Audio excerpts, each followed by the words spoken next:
Dan pemirsa, untuk membahasnya kita sudah terhubung dengan Head of Retail Research MNC, Sekuritas Herditya Wicaksana. Halo Mas Didit, apa kabar? Halo, selamat sore Mbak. Kabar baik. Ya, Mas Didit, IHSG Ya. sudah mencetak rally 9 hari beruntun ke level 6.340, Mas.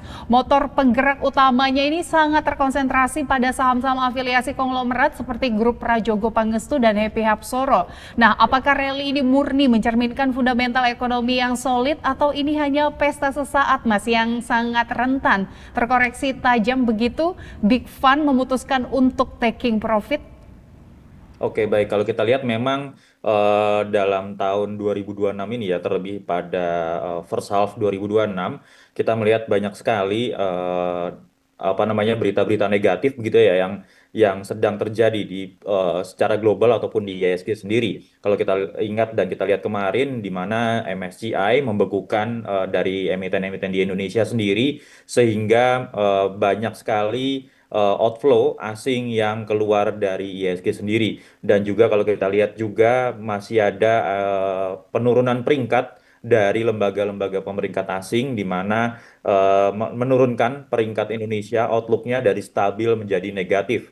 Namun demikian dari awal Juli ini cukup menarik pergerakan dari ISG yang sudah menguat dan saat ini berada di levelnya 6.340 begitu ya, di mana secara teknikal kami melihat pergerakan ISG ini sedang berada pada fase rebound dalam jangka menengahnya. Dan kalau kita lihat juga dari sisi volumenya juga masih relatif menarik dan meningkat begitu ya. Dan selama 3 hari belakangan ini pergerakan ISG juga masih didominasi dengan adanya inflow asing ke pasar saham kita sendiri. Di mana kalau dalam sepekan kemarin ini terdapat inflow sebesar 977 miliar kurang lebih seperti itu. Namun demikian kalau kita perhatikan secara year to date kita masih mengalami adanya net sell atau outflow sebesar 75 triliun. Dan kalau kita lihat juga ini perkembangan dari ISG sendiri di mana memang masih didominasi dengan emiten-emiten big caps gitu ya, di mana di awal-awal Juli ini emiten-emiten perbankan big caps bergerak cukup kuat ya untuk mendorong ISG menguat dan juga dibantu dengan adanya penguatan dari emiten-emiten konglomerasi. Tidak hanya dari grup Prayogo dan juga dari Happy Hapsoro, tapi emiten konglomerasi yang lain juga terlihat menguat dari pergerakan beberapa hari belakangan ini. Kami melihat memang kalau dari sisi fundamental ekonomi sendiri, ini masih fundamental ekonomi Indonesia sendiri masih dapat dikatakan cenderung 50-50 ya, atau so-so begitu ya. Di mana kalau kita lihat apabila dengan kenaikan ISG seperti ini, didukung dengan adanya penguatan rupiah juga selama sepekan belakangan ini menjadi berita positif atau katalis positif yang cukup menarik. Di mana apabila nanti ISG mampu break dari level resistennya, di 6.377, maka kami memperkirakan paling tidak nanti ISG akan menguji di levelnya 6.400-an sampai 6.500 sebagai target terdekatnya. Kira-kira seperti itu. Ya, Mas Didit, dengan valuasi beberapa saham grup konglomerat yang sudah melonjak drastis nih, Mas. Apakah resikonya tidak terlalu tinggi bagi investor retail yang baru mau masuk sekarang?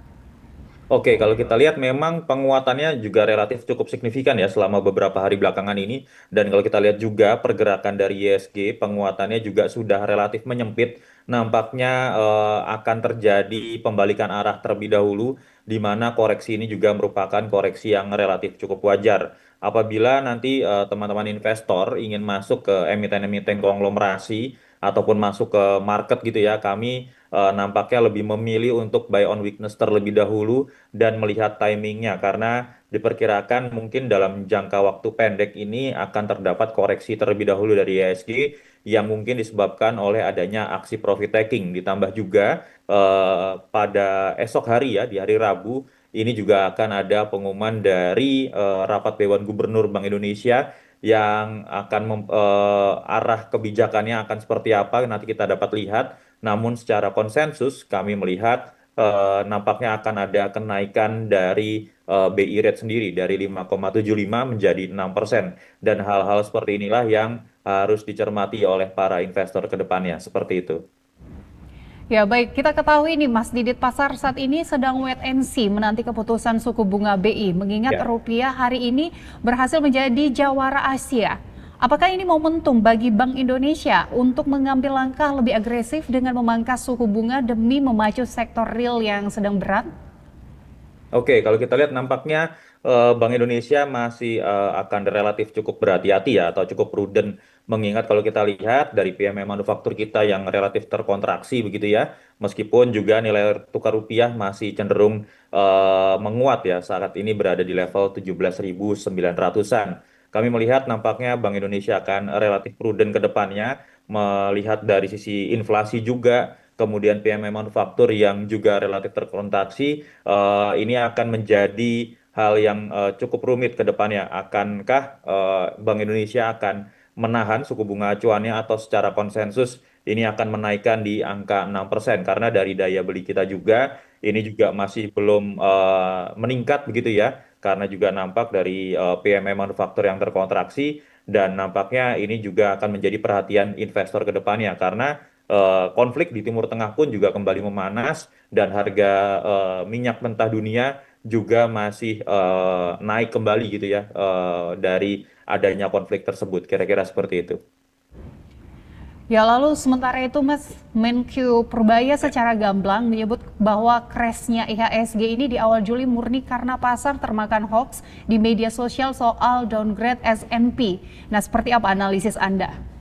Oke, kalau kita melihat di awal Juli ini sebenarnya beritanya cukup menarik ya, karena kalau kita lihat dan cukup bagus juga, relatif positif, di mana kalau kita lihat S&P Dow Jones sendiri ini memang masih melihat dari perekonomian Indonesia sendiri dan outlook-nya ini cenderung positif, di mana outlook-nya stabil gitu ya untuk kredit dan juga untuk outlook Indonesia. Namun demikian yang perlu diperhatikan juga ini akan dari defisit APBN Indonesia sendiri yang masih menjadi cermatan dari lembaga-lembaga pemerintah asing ke depannya. Apabila defisit APBN ini berhasil untuk diatasi begitu, nampaknya ini juga akan menjadi booster dari pergerakan pasar modal sendiri sehingga ini akan menarik inflow kembali masuk ke pasar saham dan juga akan menggerakkan ISG menuju ke area ke atas resisten ya di atas 6.377 dan menjadi kabar yang cukup menarik bagi para investor. Jadi kalau kita lihat memang saat ini lebih berat berita negatifnya dari global ya, di mana memang Timur Tengah ini kembali untuk memanas. Meskipun demikian kalau kita lihat secara domestiknya sendiri kecenderungannya memang masih cenderung wait and see. Kita lihat juga besok seperti apa dari rapat Dewan Gubernur Bank Indonesia seperti itu. Ya, Mas Didit, Kemenkyu merayakan rilis Ya. resmi S&P yang menahan rating utang kita di triple B dengan outlook stabil sebagai Ya. bukti kemenangan dan kepercayaan terhadap arah kebijakan pemerintah. Nah, apakah status rating dipertahankan ini punya tenaga yang cukup kuat untuk memicu foreign inflow masif ke bursa kita, Mas?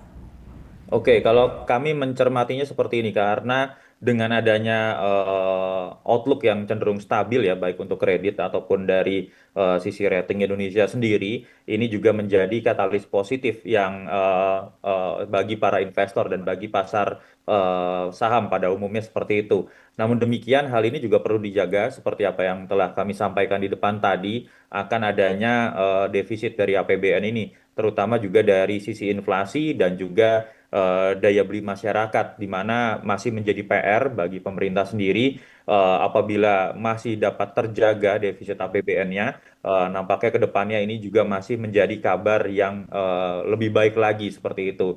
Dan juga yang kita tunggu-tunggu nanti di bulan November, pengumuman dari MSCI apakah memang dari reformasi pasar modal sendiri ini sudah berhasil dijalankan dengan baik dan juga sudah memenuhi kriteria dari MSCI sehingga nanti akan lebih banyak lagi inflow yang masuk ke Indonesia seperti itu. Baik, terakhir Mas Didit, dengan posisi IHSG yang sedang berada di pucuk jangka pendek dan rawan koreksi wajar, strategi apa yang paling rasional untuk investor saat ini?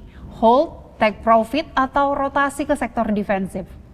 Oke, kalau kita melihat dari pergerakan ISG ini memang penguatannya sudah relatif menyempit gitu ya, meskipun volumenya masih cenderung masif untuk meningkat gitu.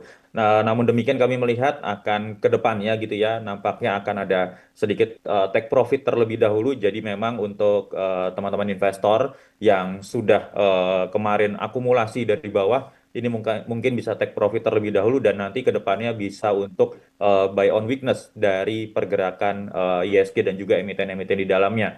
Karena kami melihat ini momentum yang cukup baik karena masih ada peluang ISG menguat di atas area 6.377 dan sembari memperhatikan akan adanya emiten-emiten yang hype di market seperti itu kira-kira. Baik, terima kasih Mas Didit untuk dialog analisisnya hari ini. Sehat dan sukses selalu loh Mas. Terima kasih, sehat selalu.